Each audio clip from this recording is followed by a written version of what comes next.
Hello everyone, my name is Curtis White from Be Backtesting Twitter, Beyond Backtesting blog, and I just recently shared my GPT Anywhere code, which allows you to access OpenAI's GPT technologies from within any application. And I wanted to share and go into some more examples and show and expand on some of the examples in this video, this YouTube, and my last YouTube. I kind of introduced it. I have implemented some of the improvements and some of the changes I kind of suggested that I might. And so we have a notepad up here, and I'm going to start with showing some examples on how one would utilize it for writing a document. So we're going to start with the premise. I'm trying to build a role-playing game. Now, probably in practice, I'd probably have some clear ideas about what I'm wanting to demonstrate in terms of the document, in terms of my ideas, and then some things I don't have fleshed out, right? And in this case, because it's a demonstration, I don't really have any. I only have a very vague sense of how I might present this. So let's start with an outline. Okay, create an outline create a brief. I don't want very long. Create a brief outline for a key pitch for let's say for a game. Okay. Let's try that. I'm going to do my numpad enter or control enter. Either one should work. Okay. So we got overview of the game, target audience, gameplay. So again, we could start with an outline like this and expand on it. I find it does pretty good. Let's start with the introduction, and let's actually start with description. Okay. And description. Let's try this. Expand on the description. Or RPG game, set with a Western post-apocalyptic. Not have to worry about stuff like spelling and stuff. It'll figure that out.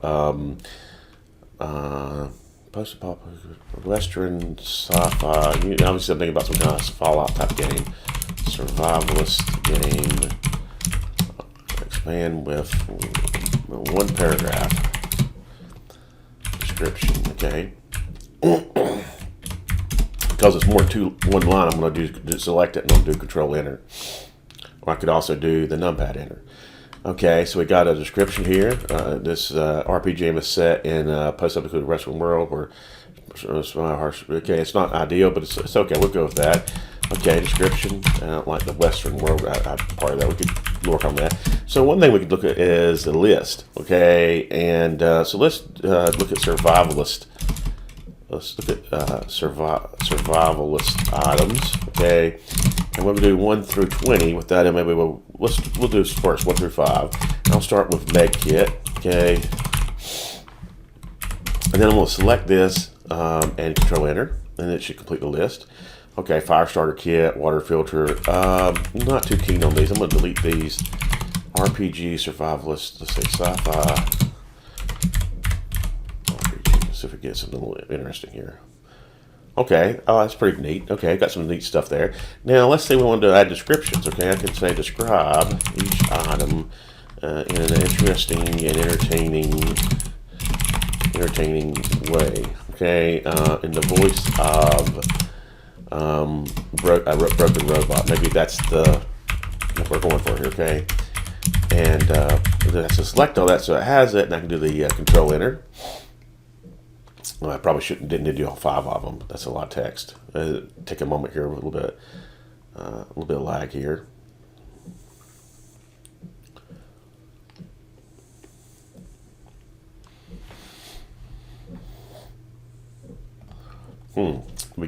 Did it not work? Did it lag out? I don't know.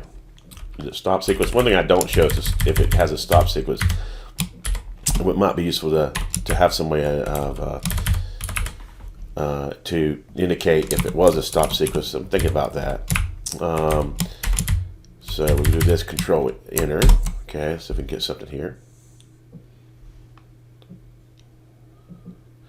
Medkit. I'm a medkit designed to help survive in the harsh environment. I don't like that. I am a. So maybe that's not the way to do it. In an entertaining way. Okay, we'll do these.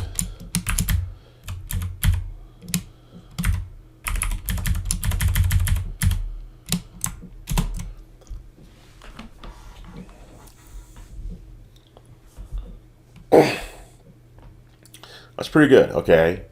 MedKit is a must-have for any sci-fi survivalist. MedKit contains all the necessary items to treat minor injuries and illnesses. Lightweight, compact. Okay, that's pretty good. So this is again showing how. And now I'm in my web browser. This is Vivaldi. This is a Chrome-based web browser. This could be Chrome or Firefox, whatever you use.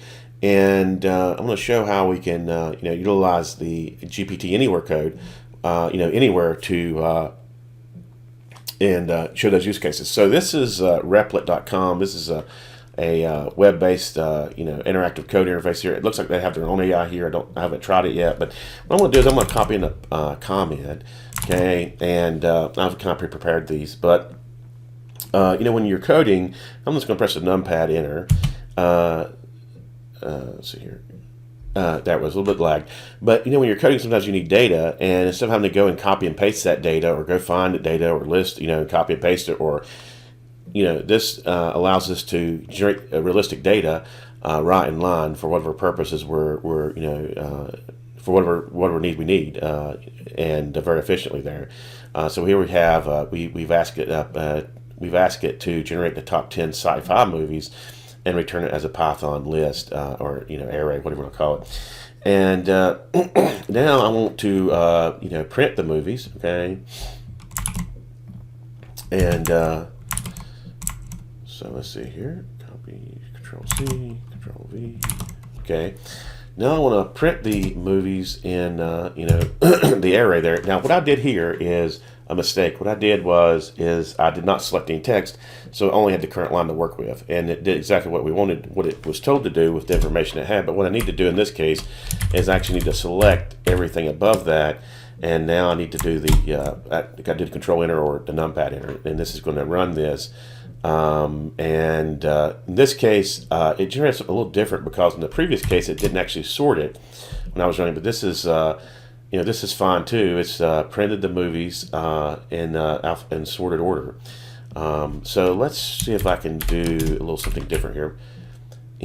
Let's say for each movie using for loop, using for each. Okay, so that worked. That was good. But let's see if I want to do it a little differently. Control Enter. Okay, and again, for some reason, it's sorting it now, and it wasn't before. Pretty cool, because that's one of the things I was going to demonstrate was, how you could sort it, right? So this is pretty efficient, and we could go on to let's just try this. Let's try reverse sorted order. Okay, so here we have a little conundrum is how we do this. We could do it a couple different ways. We could say fix the code to print in reverse sorted order. Okay.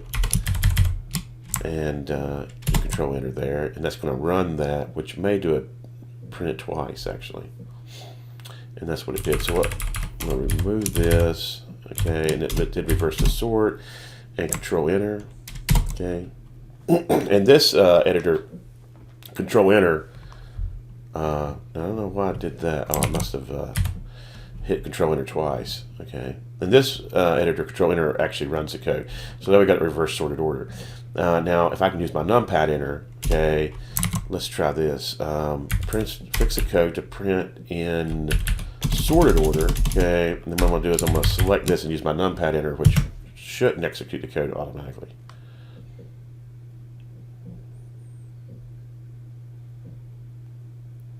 There's a lag. Is it working? Maybe we got a stop sequence.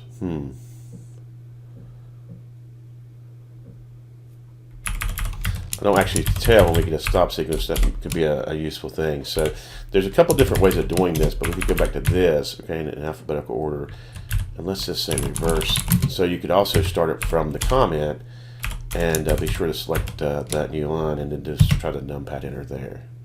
So for some reason when I do the numpad enter, it's only getting the, it's losing the selection. I'm not sure if that's the editor or something code. So I'm going to use the Control Enter again. And in this case, it's another interesting case because I did not select all the code. It's actually invented some movies there and showing them. So let's go up here and select all the code again, right? And Control Enter. Okay. And reverse sorted order. Look pretty good. Okay, so we've seen how we could utilize this particular coding scenario in real time, but Another thing, as I worked with this, I said, well, what if I could just, and we kind of seen that as I was experimenting with it, what if I could give it a more descriptive, instead of having to go back and copy and select the whole, the previous code. If you can make it contained and into a function, whatever you need, then you can describe it as a contained function. Then you don't have to go and reselect the history to give it the information. That's a kind of a loud noise. So let's do the control enter here, and this worked really well in the testing. Let's see if it works. Okay, so pretty good. There's your movies. So that's an introduction to this GPT Anywhere interface I've created to OpenAI GPT technology. This is certainly just an introduction to it, but there's certainly a lot more capability that I haven't shared, and I may share in the future. I hope you found this useful. Thank you.